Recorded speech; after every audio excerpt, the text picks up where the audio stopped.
Well, starting today, it'll cost more to get a U.S. passport. Fees increased by $20, increasing the price for an adult passport to $130 for renewals and $160 for first-time or replacement passports.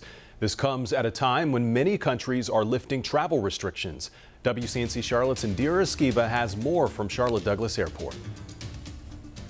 With Omicron numbers growing, most countries now say you have to present a negative COVID test and proof of vaccination to enter. Madhu Zode, her two daughters, and her mom just returned to Charlotte after spending 3 weeks in India.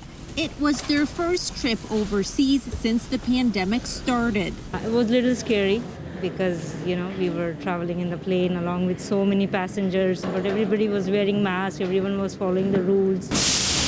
Zode says she regularly checked rules and guidelines before her flight. Countries are changing their requirements every day, especially with how quickly the new Omicron variant is spreading. Very many countries will require either proof of vaccination, full vaccination, or recovery from COVID, or a negative test taken within either 24 hours, 72 hours, 3 days, 5 days before arrival. And then most countries, particularly in Europe, will also require what we call a passenger locator form. Rules vary widely depending on the country. Willis Orlando with Scott's Cheap Flights says the countries with the least COVID restrictions for U.S. travelers are Mexico, the Dominican Republic, and Costa Rica.